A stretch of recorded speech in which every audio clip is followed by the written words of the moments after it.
Assalamu alaikum wa rahmatullahi wa barakatuh. Good evening, everyone, and welcome to Shams webinar on hypertension and women.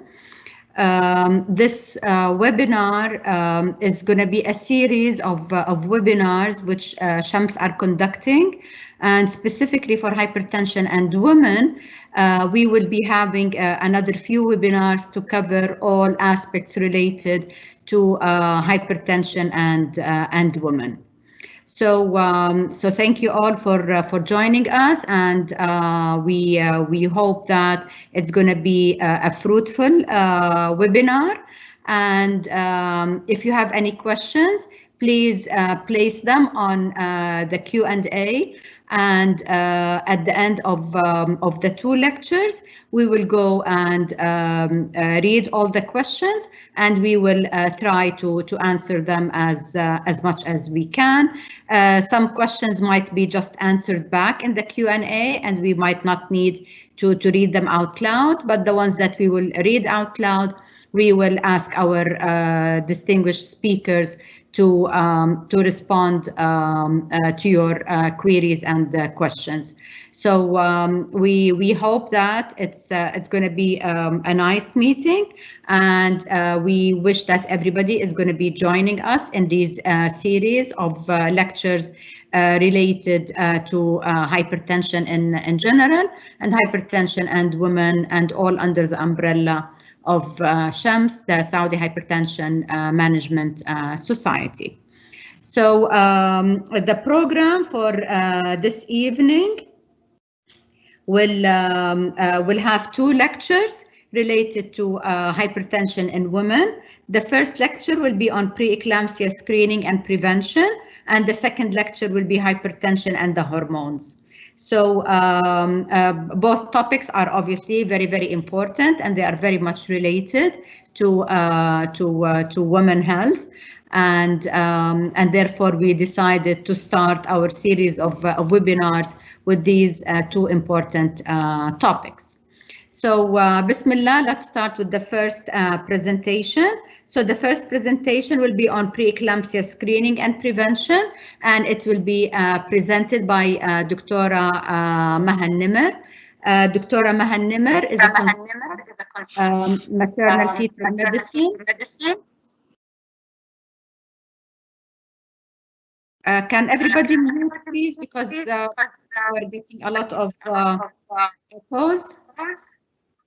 Your voice is okay, dear Dr. Wissam. Go ahead. But I'm hearing a lot of echoes back on my voice. Okay, so the first lecture will be on preeclampsia screening and prevention, presented by Dr. Maha Nimr. Dr. Maha Nimr is a consultant, maternal fetal medicine at King Faisal Specialist Hospital and Research Center in Riyadh. She is the head of the maternal fetal medicine fellowship program in the hospital, and she is also the head of obstetric ultrasound unit.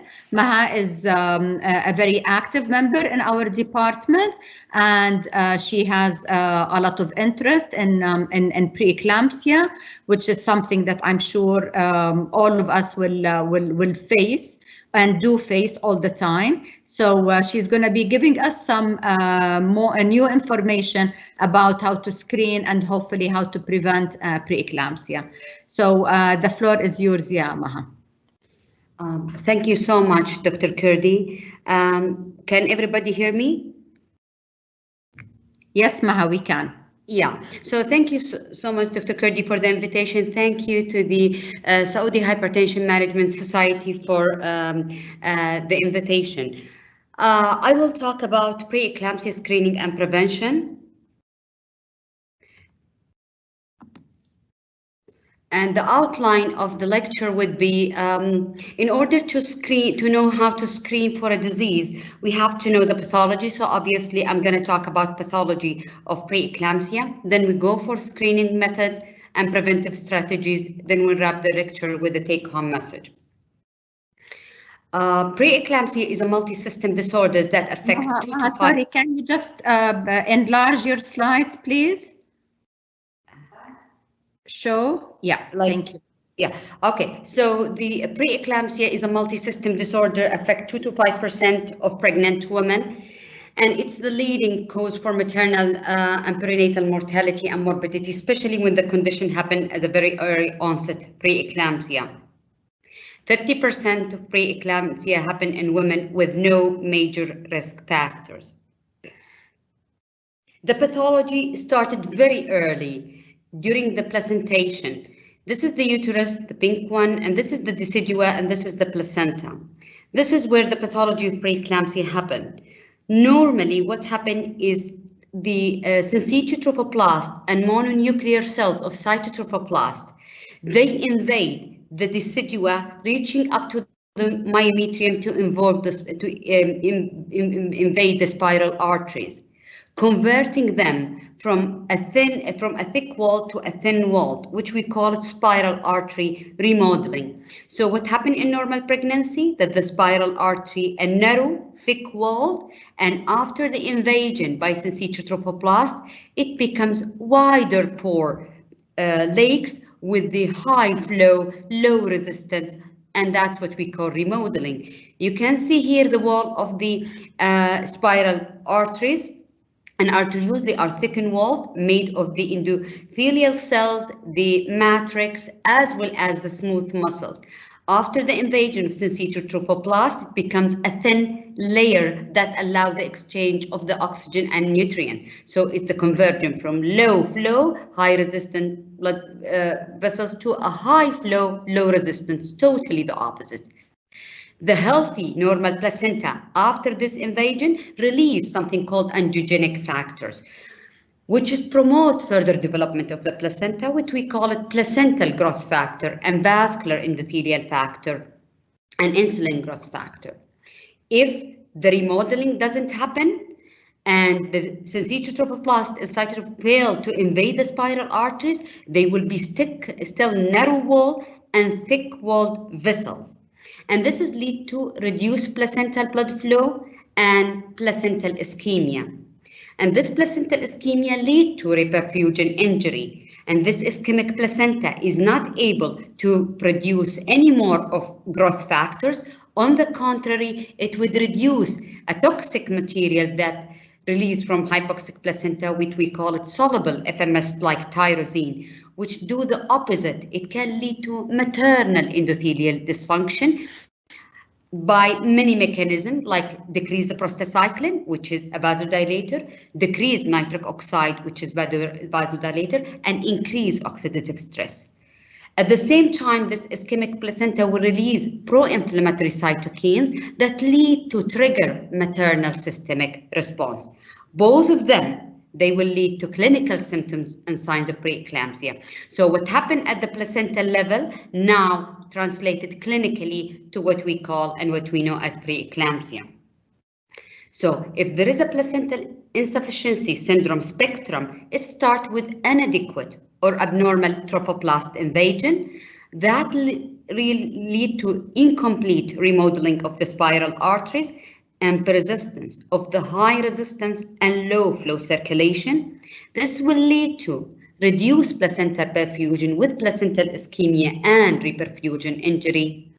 And this will lead to decrease the good factor, the angiogenic factor, the one lead to more vasodilatation and healthy vessels, which is vascular endothelial growth factor and placental growth factor, and lead to increase the anti-angiogenic factor with soluble FLF and soluble endoglin, which is the opposite, lead to vasoconstriction, prothrombotic event.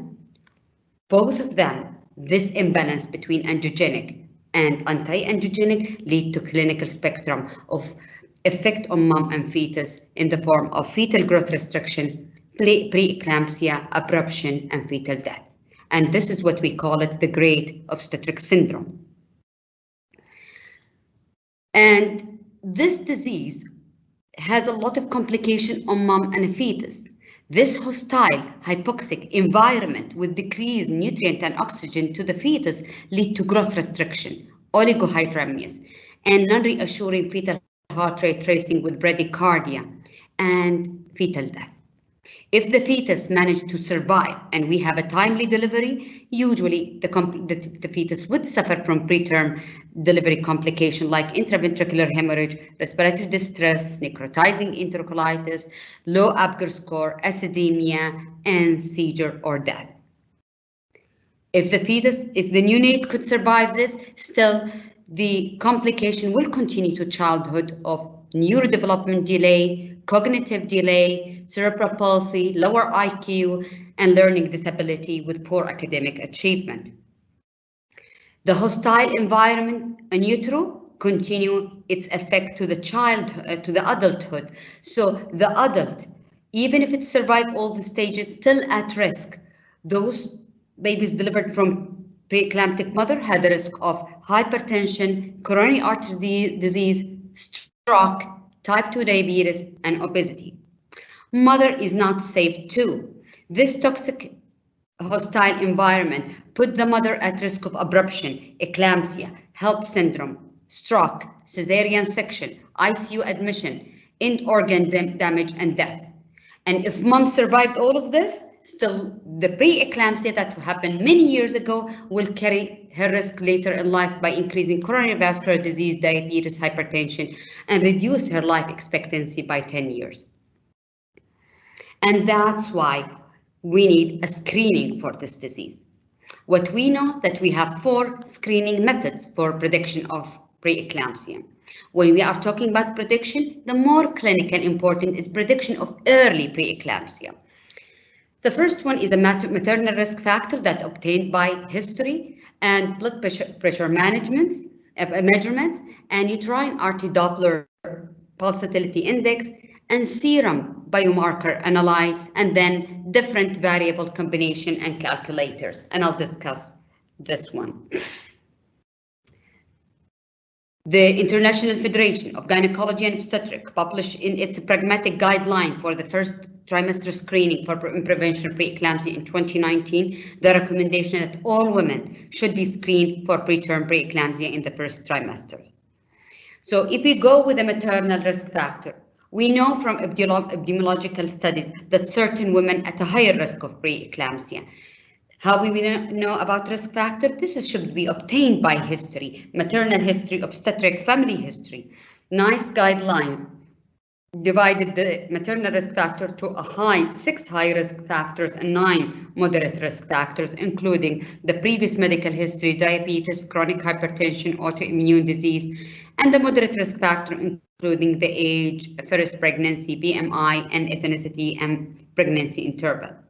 American College of Obstetrics and Gynecology did not rank it to high and moderate, instead putting all of them together, but almost similar with addition of IVF and a lower BMI for them.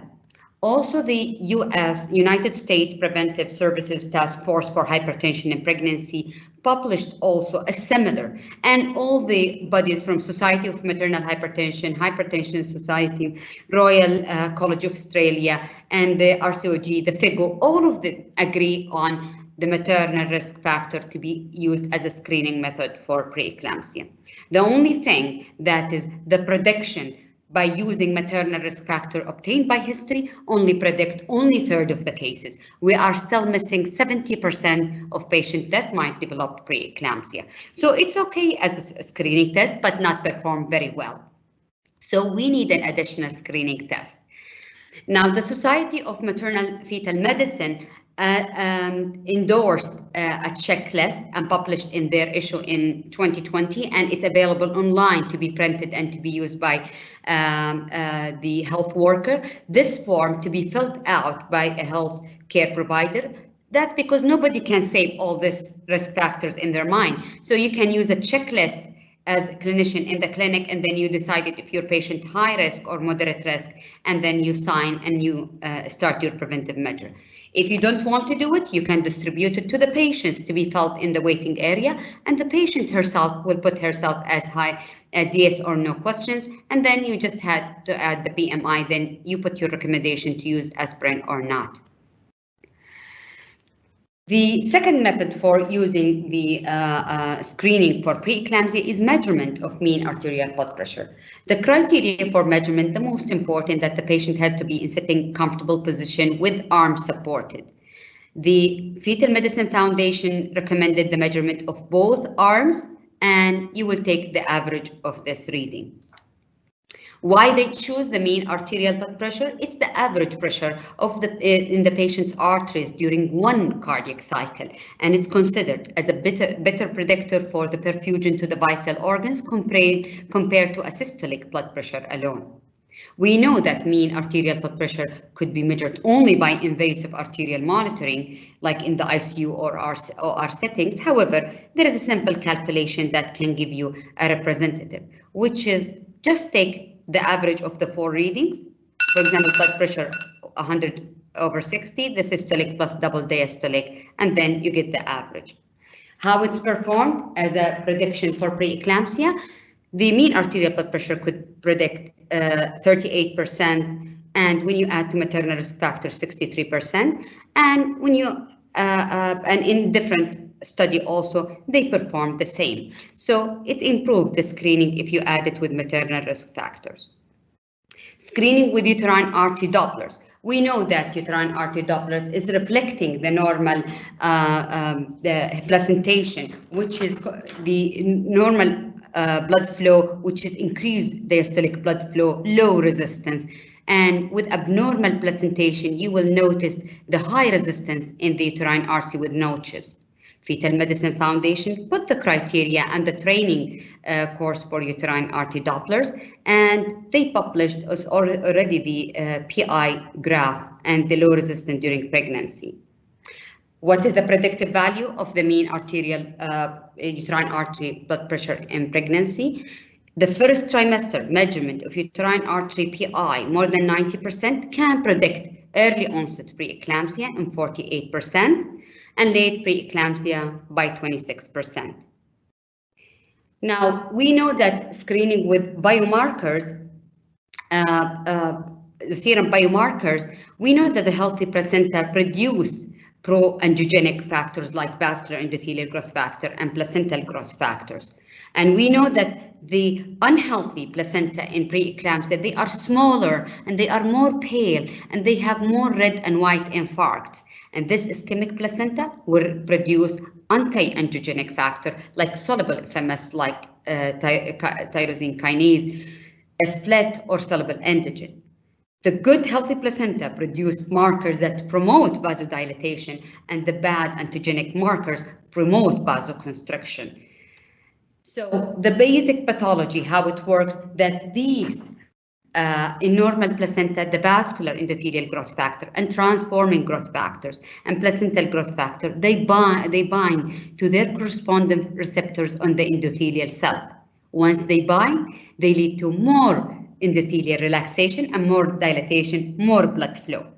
In cases of preeclampsia, the sick, unhealthy placenta produce split and soluble endoglin. How they would do? They will trap the circulating vascular endothelial growth factor and transforming growth factor and preventing them from binding to the correspondence receptor, which lead endothelial cell dysfunction, vasoconstriction, and hence the clinical symptoms of hypoxia and preeclampsia. How is these screening biomarkers working? We know that the first one biomarker that endorsed by Fetal Medicine Foundation is PAPA. PAPA, which is pregnancy-associated plasma protein A. It's the first biomarker that we use in trisomy screening, and it's secreted by a healthy placenta. So the pickup rate and we know that in preeclampsia, PAPA is low. The detection rate for preeclampsia is 16%.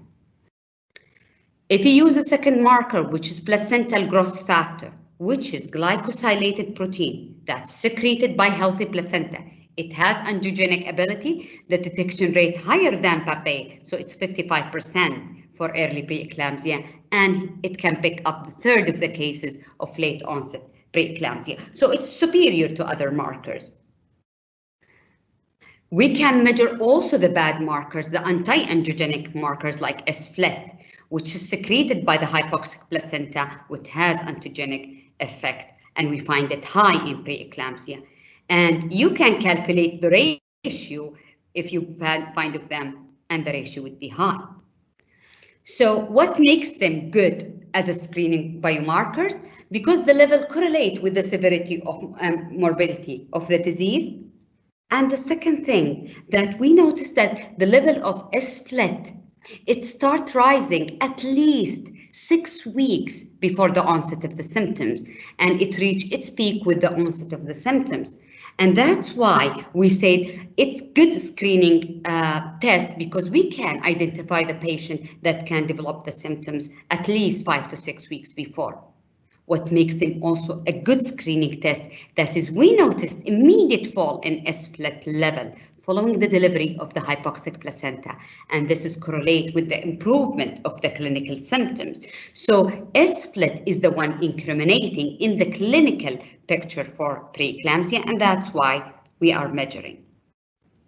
The prognosis study that's published in New England Journal of Medicine, where they study the S-FLET to placental growth factor ratio, and they found it high in preeclampsia. They tried to find the cutoff level, and they found the cutoff level of S-FLET to PLGF ratio 38 or less, considered to be normal. How it's important?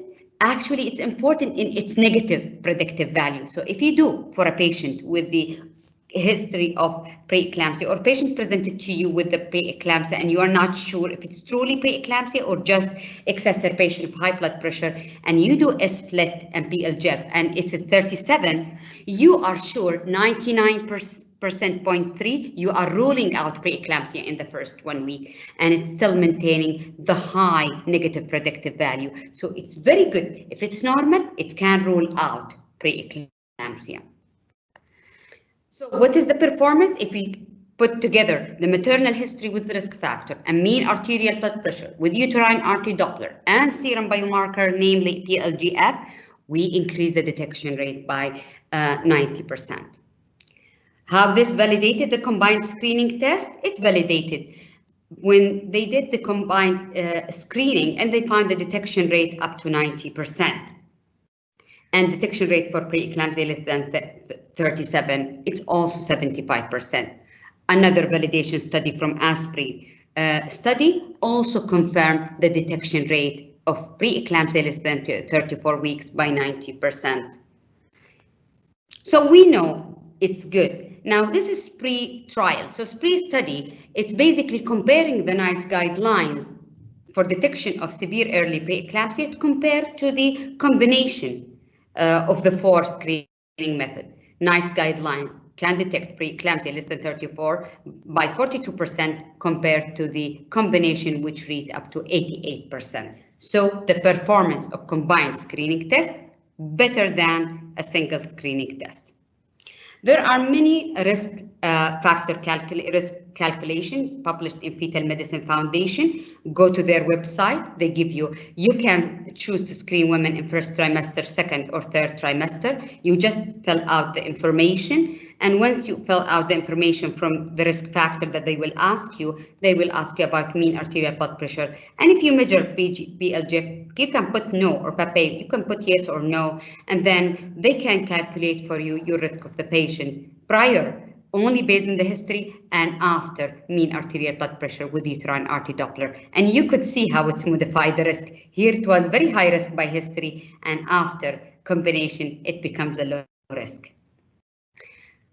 So basically the combination of these 4 screening, it's to modify the risk of the patient and to segregate them to a low risk or a high risk, and then we can start our preventive measure. So just to give you the summary of the screening, detection rate for the history alone about 40%, arterial blood pressure 38, and 48 for uterine RT Doppler, and 55 for placental growth factor. The different combination, as much as you combine more, the detection rate is go higher, with a maximum for the 4 of them together. So Risk factor alone is not recommended, is not enough. The combination is the best and is recommended by FIGO and Fetal Medicine Foundation. If you can't do it for low resources country, you can start with the maternal history and mean arterial blood pressure. And then with high risk, you can do for them uterine artery Doppler and serum. And this is called contingent screening. Now we move to the prevention. So we know the screening, we know the what evidence we have. We know that bed rest is not effective. We know that physical activity, no effect. We know the salt restriction has no effect. We know the micronutrient has no effect. We know that quitting smoking, reduce weight, and decrease multiple gestation, this would reduce all the placental pregnancy complication, not specifically preeclampsia. 2 risk factors they found that decrease risk of preeclampsia, which is aspirin and calcium supplementation. We know aspirin works on antiplatelet by irreversible inhibition of cyclooxygenase enzyme, which lead to decrease the prostaglandin and decrease thromboxane, which is vasoconstrictive and prothrombotic. But also there are a novel mechanism for aspirin, which found recently in the past decade, that aspirin is cytoprotective on the endothelial cells and acetylate endothelial nitric oxide synthetase, which release nitric oxide, which is a potent vasodilator. Also, aspirin works as antioxidant on the endothelial level by stimulate heme oxygenase, which lead to catabolize the heme, which is decreased oxidative stress. And aspirin, so it's not working on platelets alone, also has double mechanism on the endothelium, which makes it an excellent preventive risk factor. Now, Stephanie Rupert from Kypros group has studied the meta-analysis of using aspirin in early pregnancy for prevention of preeclampsia, and they found starting aspirin before 16 weeks reduced risk of preterm preeclampsia by 88%. And did not affect the term preeclampsia, and we know because it's two different mechanisms. And when you go in details, we found aspirin starting before 16 weeks affecting more the effect to reduce severe preeclampsia more than mild preeclampsia. So it is effective in reducing preeclampsia.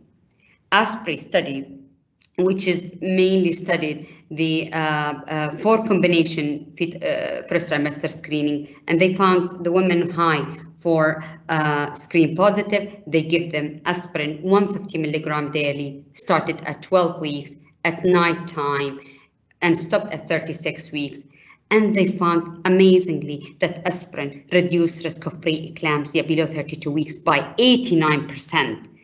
And preeclampsia below 34 weeks by 82%, and all preterm preeclampsia by 2/3.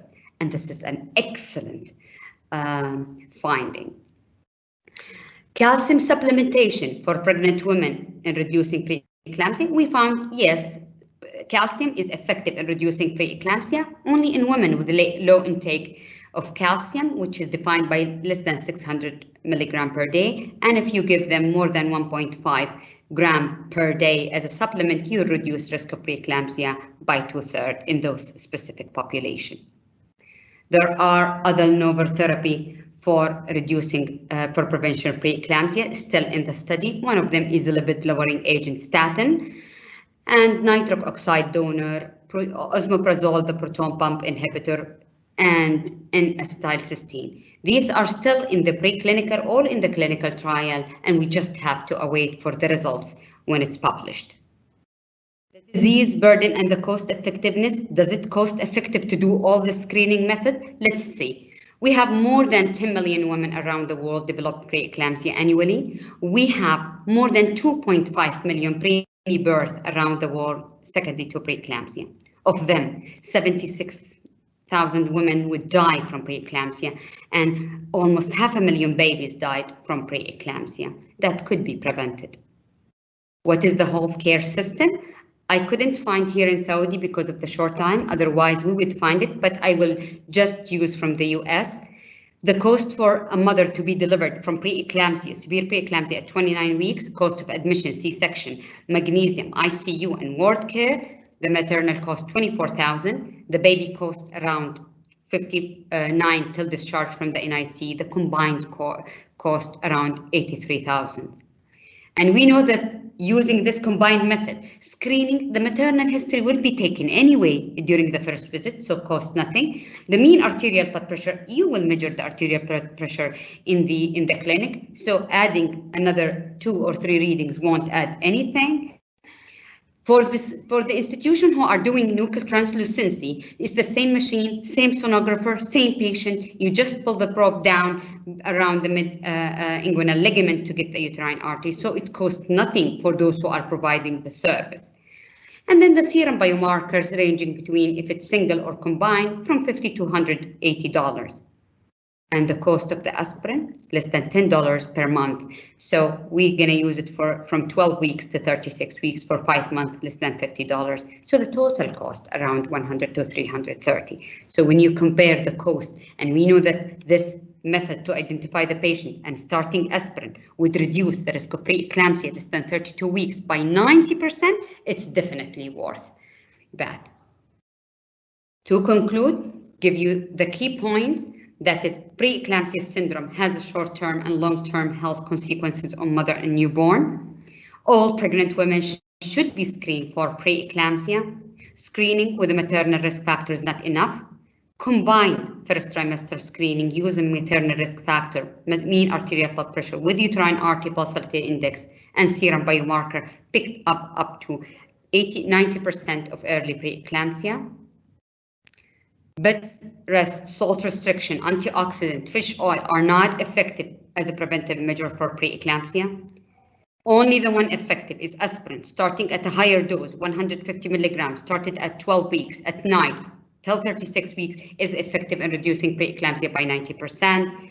Calcium supplementation in low calcium intake women is a preventive measure. And lastly, the novel interventions are in preclinical studies. We'll just wait for the results. Thank you so much for your attention. Thank you, Maha. That was a great presentation. And I'm sure there's a lot of questions. Personally, I have a lot of questions.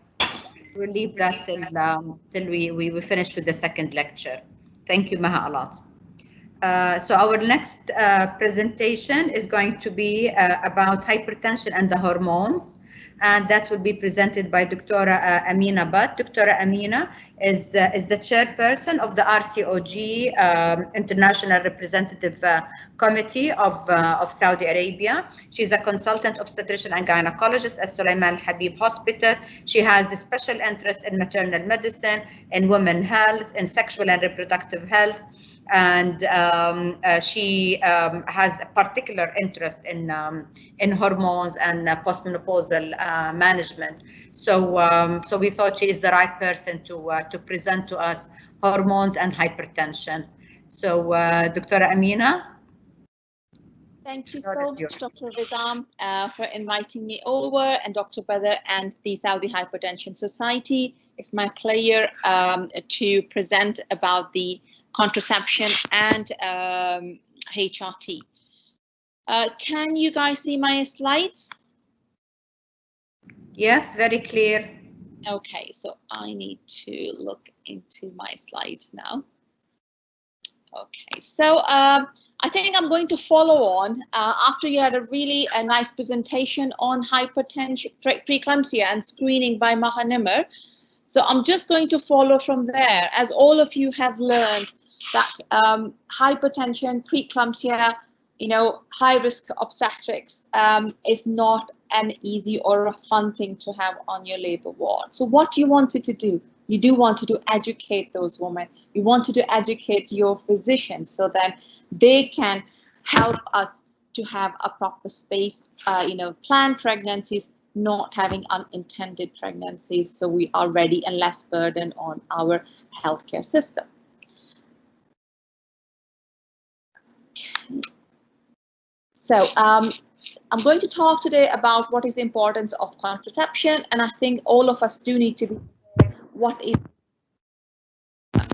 what are the choices for patients with hypertension. Then I'm going to briefly talk about the menopause, what are the hormone replacement therapy present available in the Saudi Arabia, risk and benefits, and then HRT for hypertensive patients. So first of all, as I said, why do we need the contraception? Why it's so important? So all of us that aware that all over the world, there's about 9 out of 10 women, they wanted to avoid pregnancy for 2 years after their delivery. And out of them, 1 in 7, they're not using any contraception. So you can see the number that presented by the WHO is quite high. The women that are in need of contraception, the contraception, they can save women life. They can reduce the maternal death by 1/3. And also they can have impact on the perinatal mortality and morbidity as well. If you've got lesser gap, the more risk of preterm, low birth weight and STAs. Also, things have been changing quite dramatically. It's known all over the world. We know that the women are very, getting more career oriented. They wanted to delay their pregnancy until they have their career. They can't find a suitable partner. The menopause, the late menopause is becoming more common. Increased age of the life expectancy because of the improvement in the healthcare system. We do see lots of women who will be able to survive with complications. For example, cardiac patients, we are seeing more in later, in late 40s, or the survival rate is higher. Similar with the other medical disorders. So the same thing, it impacts on the contraceptive services, and there is a figure by 2025 there will be 40% more demand in the contraceptive services. While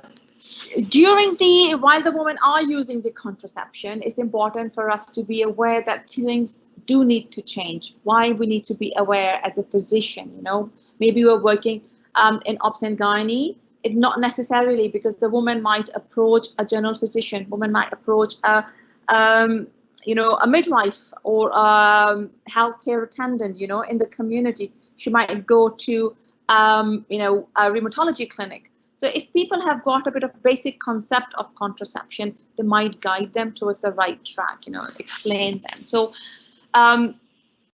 things do change. A woman might have been using a combined contraceptive pill for ages, but then with the passage of time, increased age, her blood pressure, she might develop hypertensive disorders. So we need to be aware how we can cope with the demand of those patients, how we can change their contraceptive options, safely.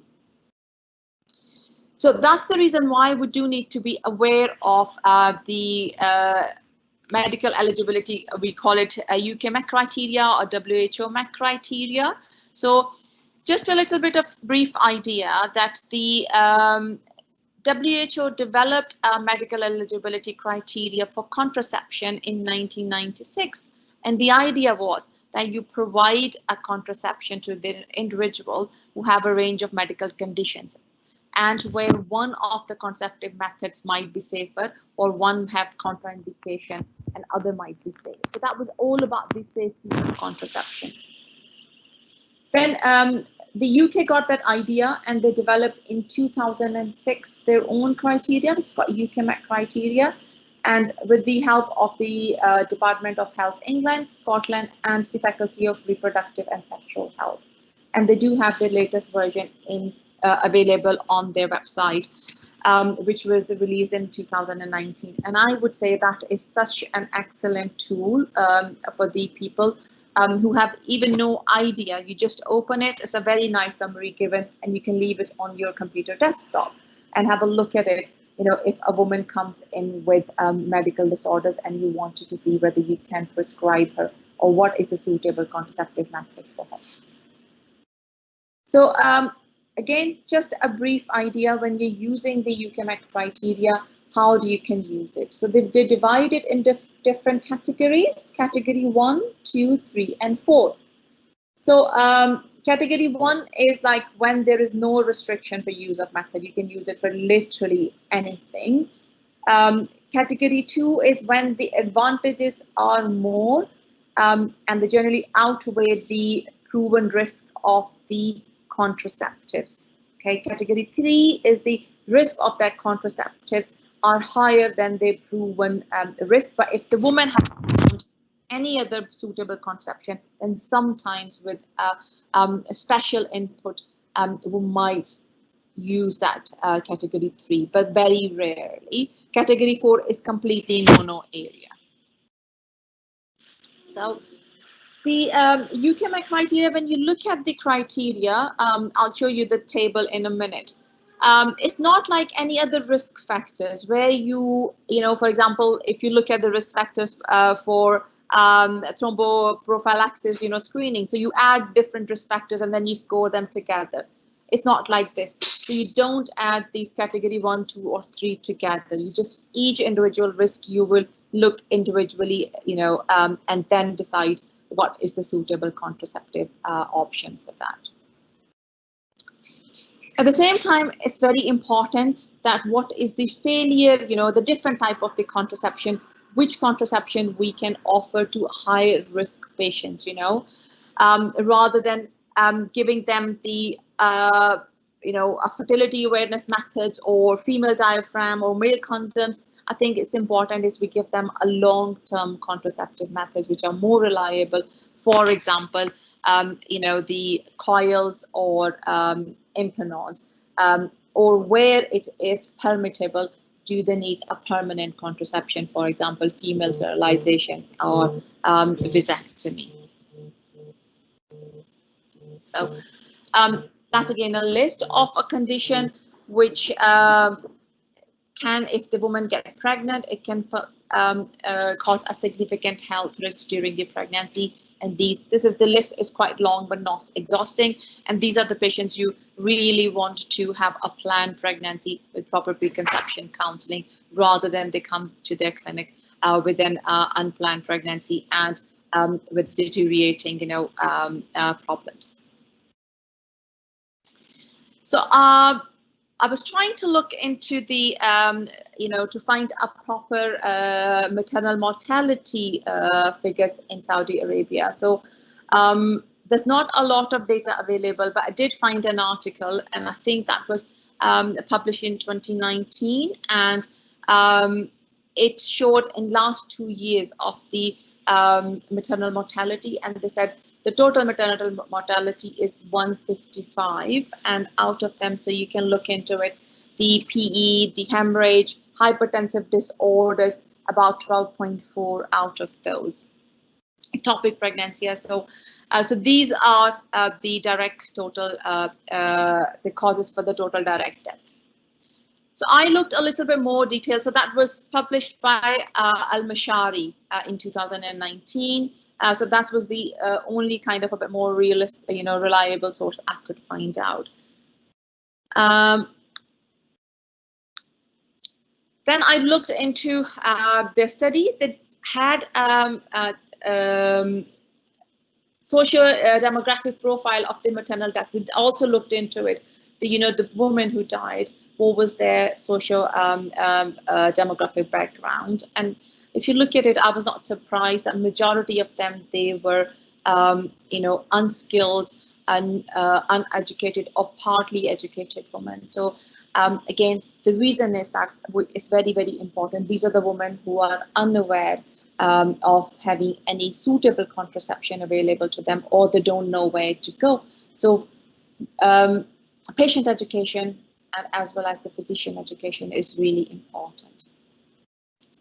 Also, we know that the cardiovascular diseases are quite common in Saudi Arabia, and it is one of the leading cause of death. The female population are higher risk factor because obviously social cultural, the habits are not, you know, not involved into the much physical activity. Genetic plays a role. Higher obesity, so all of them, they increase the risk of cardiovascular diseases in Saudi Arabia, and that was the study done by Al Sheikh in 2016, and it shows that the prevalence of CVD risk factors among Saudi women, and you can see the hypertension is number 2. So when a woman comes in who is hypertensive, can we offer her something? So majority of us will think, okay, you've got hypertension, you know, you can't fit into, there will be majority of the women in the clinic, they will be coming into asking about the contraceptive pills. So when you look at this UKMAC criteria, so it is talking about the combined hormonal contraceptives, which does include the pills, the patches, and the vaginal ring. So if you look at this is their criteria. So if the blood pressure is adequately controlled and the reading of systolic blood pressure is between 140 to 159, or diastolic blood pressure is more than 90, but up till 99 below 100, then is UKMAC criteria 3. But if the systolic blood pressure is above 160 or diastolic blood pressure is more than 100, then is category 4. So that does explain that, yes, we cannot offer these women who have high blood pressure, or they have developed a high blood pressure while they were taking the combined contraceptive pills. Their risk factor have changed, things have changed. Then you do need to sit down with them, review their history, their the blood work, and then offer them other contraceptive options. Okay. So that is the summary of the hormonal contraceptions which are available for the woman with the hypertension. So you can look into it. Literally, apart from combined contraceptive pill, you can give almost everything to this. You can offer everything to this patient. She can have a copper coil, she can have a Mirena coil, she can have the Implanon. Depo-Provera is again, for the vascular diseases, it's not, but just for the hypertension, you can give them the Depo-Provera to hypertensive women. Mini pills again. So there are lots of options. You just need to sit down with the patient and you talk to them. If they are on contraceptive pills, you switch over to the other methods. So as I said, there are lots of options for these patients. Important thing, you start them on the contraceptive methods. If you do want to start them, for example, they still said no, they want you to keep on taking pills, so you switch over from combined contraceptive pills to mini pills, but you do need to see them back in your clinic after about 3 months to review how they are doing with the blood pressure. Okay, so anything literally you are going to start, important to review them back to make sure it's not affecting them. Are they okay with contraceptive methods? If you put a Mirena coil, explain them about the common side effects, so the woman can continue that method for a longer duration. So that was about the contraception. So the take-home message for contraception is that we can offer lots of things to our women. It just needs that you need to put them to the right path. Menopause is another thing which I have encountered in my clinic quite oftenly, and it can cause quite, affect the quality of the woman quite significantly. Can affect the quality of the woman. They can have different, literally from one woman to the other woman, they can have different menopausal symptoms. They might present with hot flushes. Sometimes they might present with the joint aches and pains, sexual disorders, low mood, depression. So it's important that we can offer some help to those women. Okay. Again, they don't know where to go. The most common menopausal symptoms you will come across, I've talked about that some of them, they will complain that they have no or very infrequent period. So that's maybe the most common thing that will come to your clinic. They might complain of hot flushes, night sweats, mood changes. They don't know that majority of the time they are in either really bad mood, they can't tolerate people, or they're really low mood. They don't like to do anything. They're cut off from their friends and family. They have lack of concentration. They feel like vaginal dryness. Their libido is really low. Again, they're lost. They don't know what to do. How do we diagnose the women who are over 40? Because that's very important, that we do need to be aware that how we can make a diagnosis of menopause. If the woman who is perimenopausal, then we based upon her vasomotor symptoms, they might present with hot flushy sweating, or they will present along with the irregular, infrequent periods. Once the women who have no periods for minimum 12 months, these are the women, and they are not on hormonal contraceptives, okay? For example, they're not taking mini pills, because we know that mini pill or Mirena coil, they can have an amenorrhea.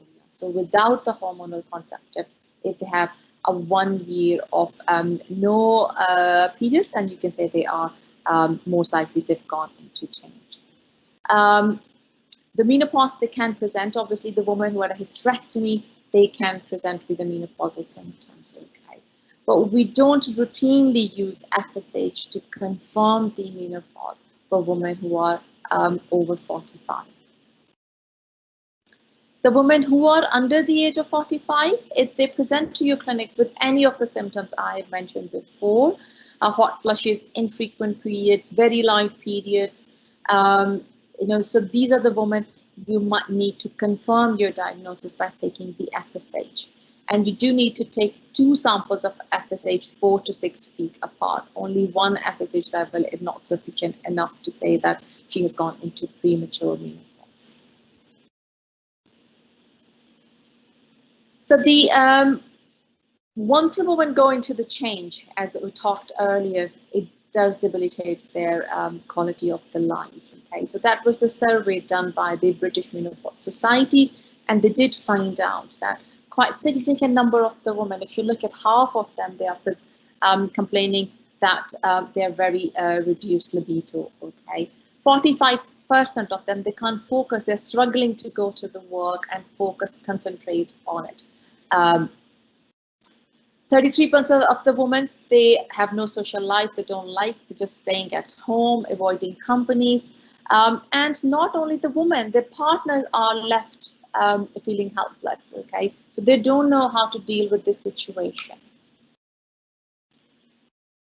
So that was the UK figure. So I then looked into it, can I find something, in Saudi Arabia? So there was luckily one study done, I think there might be a couple more, but there are not many studies done on the frequency, on the postmenopausal symptom in Saudi Arabia. But this study was done by Al-Qazi, and it was published in 2013. So if you look at it, I don't think so the women in Saudi Arabia are different, or maybe the symptoms are slightly a little bit more worse in terms of hot flushes, discomfort, sleeping problems. They're quite significant problems, you can see that. Anxiety, irritability. So we do need to help those women. We need to guide them where to go and what to do. When do you offer the HRT? You do offer the systemic HRT when the women who are having vasomotor symptoms. We offer the topical HRT for the female who are having the vaginal dryness. They do complain of excessive vaginal discharge, or they have atrophic vulvovaginitis. So I've noticed people keep treating them with antifungal and flagyl and antibiotics. That's not going to help this woman. What they need is a local estrogen cream, or maybe with systemic HRT, because that will help to improve their vaginal epithelium. The woman who comes with recurrent UTI, they do benefit from using the topical HRT. You can consider for the psychological symptoms, sexual dysfunctions.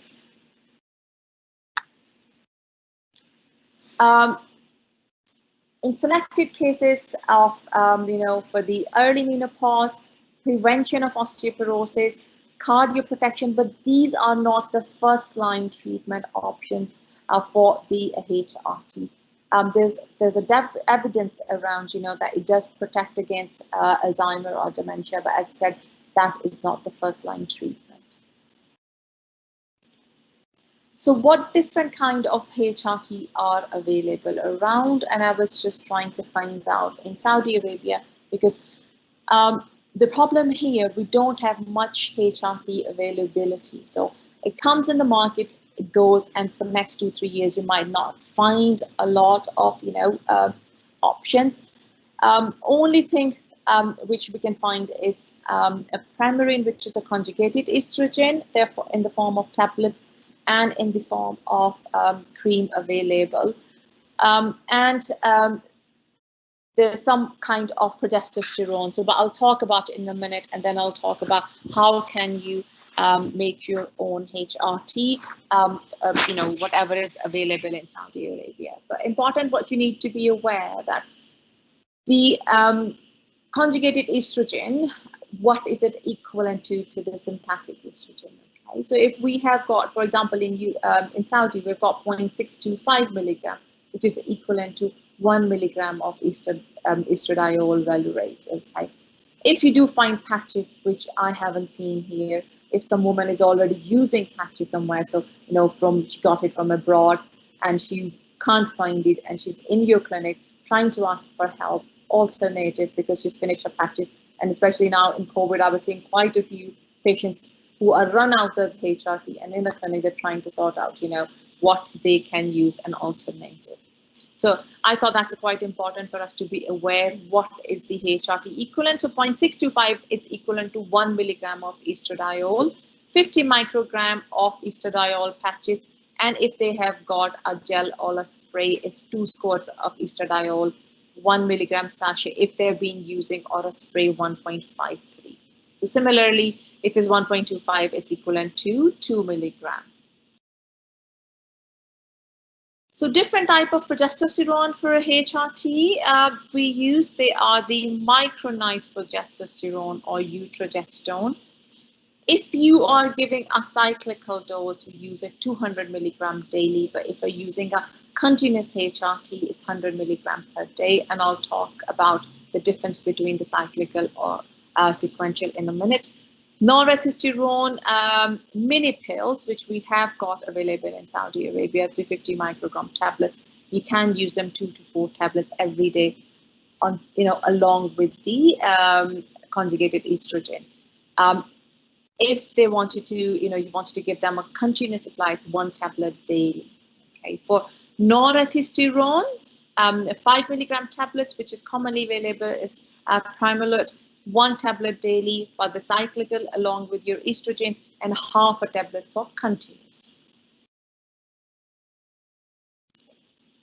So I was talking about how can you know what's the difference between the sequential HRT or the cyclical HRT. The sequential HRT normally we use for these are the preparations, both of them we use it when woman has a uterus. So if a woman is perimenopausal or premature menopause, or she's within 1 year from her last period and you wanted to start them on HRT, it's the sequential HRT that you should be starting. Okay? So there are, again, 2 types of sequential HRT. One is the bisequential HRT and one is the trisequential HRT. And what is the difference? In bisequential HRT, you've got the estrogen for first half of the cycle, okay? And you've got progesterone in last 12 to 14 days. And then you give a break for 21 days, and then the woman will come on a bleed, okay? So you do need to give, you know, estrogen for only for 12 days, progesterone in last 12 to 14 days, and then stop. If they are taking trisequential HRT, so you give them the estrogen, that estrogen is a little bit higher dose, it's 2 milligram of estrogen. Then you add the progesterone, as we said, in last 12 to 14 days of the period. But they continue taking the estrogen still in a lower dose in last 12 to 14 days, and the estrogen dose is 1 milligram. And then they will come, when they're taking the 1 milligram, that's where they will come on the period. So 2 milligram in first part of the cycle, progesterone in the second, along with the estrogen. If we wanted to give women a continuous HRT, so these are the women if they have no period for over 1 year, above the age of 50 to 51, or if you wanted to give them add-back therapy, if they are on GnRH analog for either, you know, for a large fibroid or endometriosis, or some reason, then you wanted to add HRT, add-back therapy is a continuous HRT, which means that they will have the same amount of the estrogen and progesterone throughout the cycle for 28 days. Okay. absent uterus, you're going to give them only estrogen preparation. So how you can tailor your HRT, for the patient in Saudi Arabia, as we talked about earlier, that Premarin, that's the conjugated estrogen, is available 0.625 milligram tablets, which is equivalent to 1 milligram of estradiol.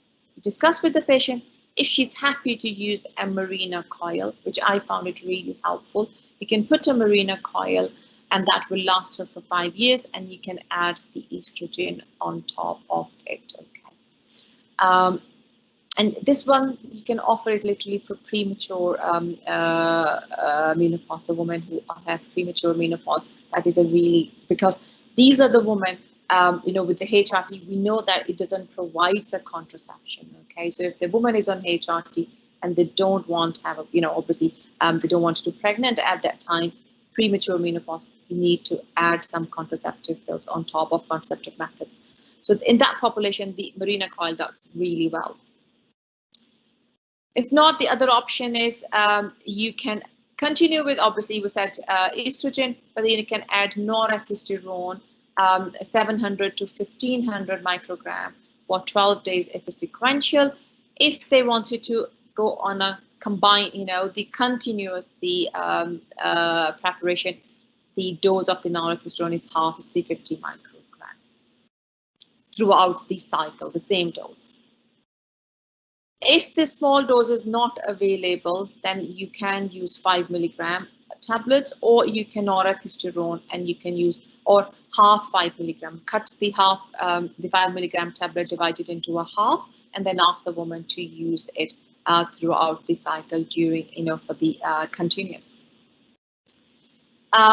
We do have utrogestan available. That is in the as a name of progestan, and they come into 200 milligram tablets. Okay, so if you are using it along with estrogen and utrogestan, then you need to divide it up. Take 200 milligram tablets for last 12 days. If it's sequential, if it's a combined, then you divide the tablet into the half, and as we said, you take it throughout the cycle.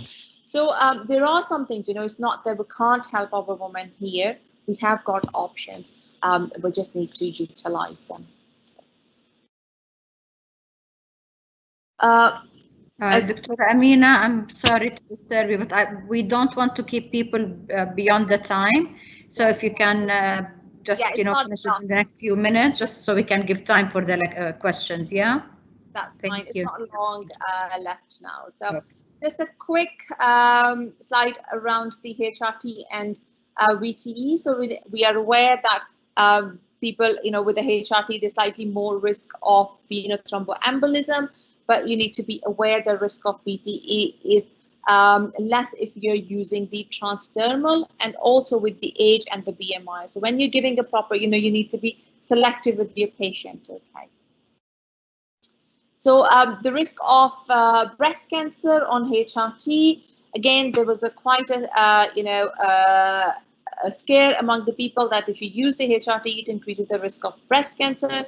The Medicine and Healthcare Product Regulatory Agency did a data analysis of the women who were in HRT for 5-year use and 10-year use, and you can see for the people who were on estrogen only, the risk of, for 5 years, the risk of breast cancer was not significantly different from the non-user. The non-user was 63 per 1,000. It went up to 69 for sequential 77 and estrogen and progesterone continuous 83. Okay, it was the longer use that increases the risk of the breast cancer slightly more in that population, but again, it was not very significantly high. Again, if you look at the risk of osteoporosis, heart diseases, and the stroke over the use of the 5 years. So the non-user had 106 over 1,000 for the osteoporosis. They noticed that the people who were using the estrogen only, they had lesser risk of osteoporosis. Again, the heart diseases were fewer in the people who were using HRT. The stroke was a little bit higher. So it does have a little bit of cardio protection. So we don't need to be very, very scared if you choose a proper selection of your patients. So we were focusing on the woman for the hypertension. So I found a nice article which was talking about the menopause management for a patient who are cardiovascular or hypertensive patient. That study was, done, and they propose a logarithm or a management chart for these high-risk patients, which they said you have to, what they did, basically, they looked into the risk factor and they divide according to their age, the smoking, what was their cholesterol or lipid profile, diabetes, into low risk, moderate risk, and higher risk, okay? And they said you can give them the options of HRT to those women, except for the diabetes or the proper patients who have a hypertensive, target injury. You have to be really, really careful for those patients. The low risk or mild risk, you can start them on, HRT, but you need to take very good history. You need to do their lipid profiles before you start them, and the blood pressure readings. If the blood pressure reading are normal or within the mild to moderate range, you can start them on the low estrogen dose and the progesterone, which has anti-mineralocorticoid activity, because it has reduced, it does have an effect on lowering the blood pressure. So once you started them, you review them back into your clinic after 3 months to make sure that patients have been fine and they are coping with the medication, their blood pressure is under control, as well as their serum, like their glucose and their biomarkers have been fine. And you do need them see regularly in your clinic, normally on 6 to annual checkups. There are alternative therapies you can offer to your woman: acupuncture, reflexology, yoga, aroma, Pilates, or aqua aerobics, but you just need to explain to them. They will help, somewhat, not a lot, but they are something they can use if they are not suitable completely, or if they wanted to use something on top of their medications. So just a quick case for the HRT, which have come along in my clinic. There was a 59-year-old woman who had a high BMI of 38, hypertensive. Her main problem was the hot flushes, and we did discuss with the patient about the HRT, that might not be most appropriate treatment option for her to help her menopause, because of her main problem is she was above 59 and high BMI. Because for the HRT, if you start them below 60, as I said, the risk of having the problem are lower as compared to if they start them in the women who have above 60. So we discussed with her and started her on, non-hormonal methods, venlafaxine, but she didn't like it. She was having some dizziness and faintness. Her symptom didn't change by using venlafaxine. So we did discuss about her, we talked about estrogen and the Mirena coil. She agreed. We put a Mirena coil and then started on a low-dose estrogen. Saw her back in a clinic after 6 months. Her symptom did get better. Had another discussion regarding her high BMI, talked to her about the risk of breast cancer, prolonged use of HRT, VTE risk as of her high BMI, and we advised her that if she does bring her BMI down, then her options of continue the HRT are better for a longer term rather than a lower for a shorter duration. If you do need to reduce the HRT, it's tapering off, or sudden stop. There is no difference. The people can stop the HRT straight away. Okay. I think we talked about that. The annual review is really, really important for the patients. Thorough history and discussion if you wanted to start them after the age of 55. Okay. Thank you. Thank you very much, Dr. Amina, for a great talk that we actually really need. There's unfortunately very limited knowledge on menopause and very limited supply of medications. So I'm going to go through some of the questions that are on the Q&A, and it's both for Dr. Amina and for Maha. Maha, are you still with us, Maha? Yes. Okay, good. All right, so there's a question for Maha. when to start calcium, and what is the dose of which will be used for one to prevent preeclampsia? So first you have to assess your patient's intake by history. If she is taking a supplement or not, if she's oro-vegetarian, she's not taking anything from the dairy products for medical or for whatever reason. Then if you establish that she needs it, you start it after 12 weeks. The thing about when to start is the time of placentation. Placentation started from 12 weeks, the invasion completed by 16 weeks. Yes, there is a second wave, but most of the placentas complete by 16 weeks. So for prevention of preeclampsia, you started at 12 weeks. For low intake patients, more than 1.5 gram per day, 600 3 times a day is adequate. Okay, thank you, Maha. Dr. Amina, here there is a question that says, can you summarize the recommendations for contraception in hypertensive women? The contraceptive options, as I said, you can give them the copper coil or a Mirena coil. You can offer them Implanon. You can offer them mini pills. You can offer them Depo-Provera.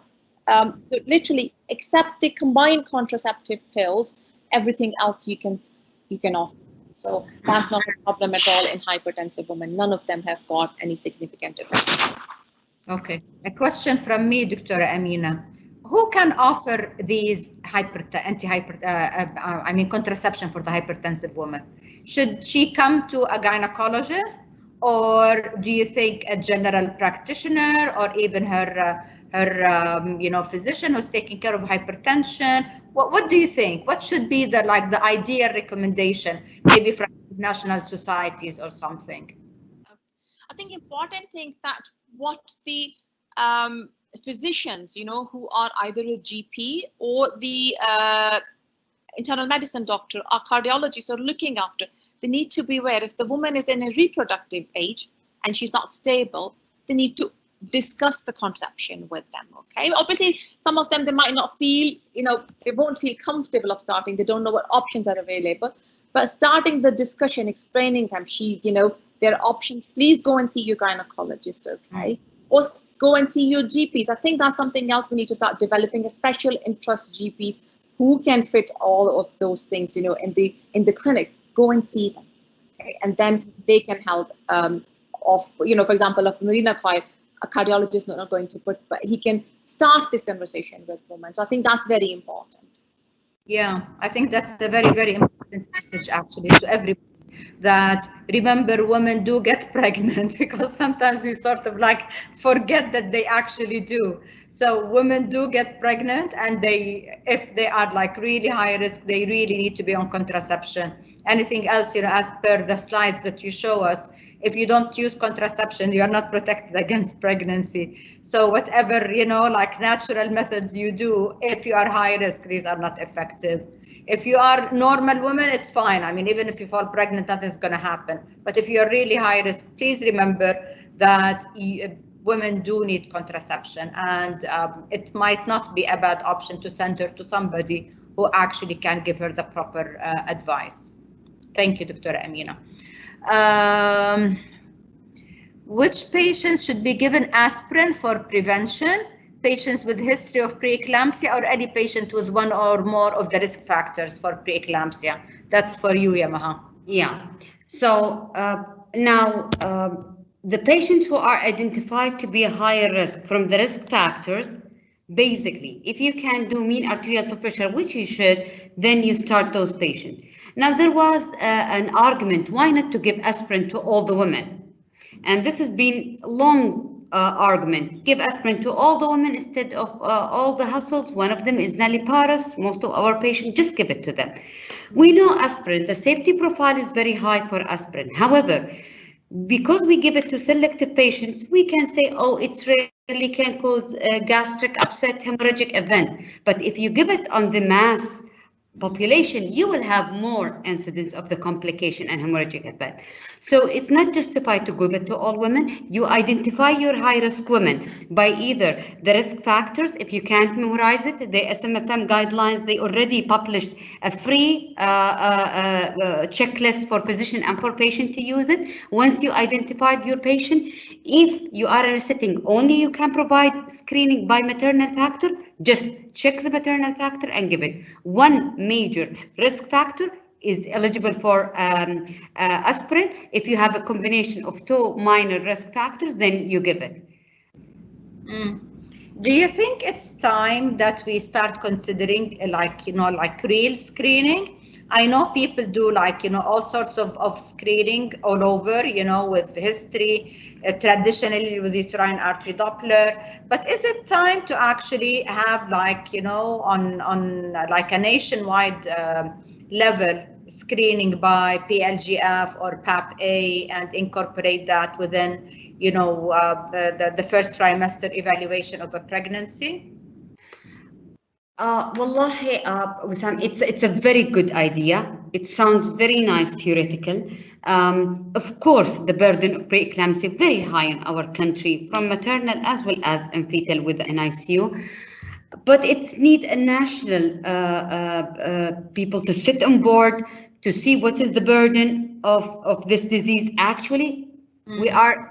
Mind you, we are not only major city. We are not Dammam, Riyadh, and Jeddah. We have Ar'ar, we have Hail, we have different cities that are district, and we have very minor cities like Yumba, which is and Tabuk, and we have two or few or more major cities in each district, but we much more small. So the catchment area of one major, like of Riyadh, King Faisal or King Fahd Medical City, the catchment area is very big. Now, to put a national program, has to be studied very well. What is the cost of the disease and what is the cost of starting a national screening program? I'm not being pessimistic, but we have many other national screening programs should be done and not done yet. But yes, of course, we can propose that. We can do at least start with the Saudi Society, Saudi Fetal Medicine Society or Saudi Obstetric and Gynecology Society advertisement, start screening with risk factors as a minimum. And then if we think this national effect worked, then we can add another thing like serum screening or mean arterial blood pressure. Yeah, because I mean, it's quite common. I mean, we see preeclampsia all the time. So it's, if you have a disease that is like 2 to 3%, you see it and it's a very, very serious disease, then maybe it's time to actually at least start having people think preeclampsia rather than ignoring it or not thinking of it. So think preeclampsia from the beginning. If your patient is a high risk, then maybe she should not be in a peripheral hospital. She maybe need to be at least in a secondary or even urgent care center. Absolutely. Yeah, and I'm sure Shams is a very good platform, to start educating people about the risks of preeclampsia and hypertension during the pregnancy and on the long run, because like you said, it's sort of like a screening for the mother's future risk of developing complications. Okay, let's see what else is there. Okay. I have patients with increased blood pressure and perimenstrual period. I don't know what is the question. Can you just have an increased blood pressure in the perimenstrual? So with PMS, can you increase your blood pressure with PMS? Oh, so they're asking about can they have an increased blood pressure in PMS? Yeah. They might have, but I'm not, to be honest, I'm not. Yeah, I don't know. I honestly don't know. And there is here another question. Which group of antihypertensive medications is recommended for women in childbearing age? So what do you think, Dr. Amina or Dr. Maha?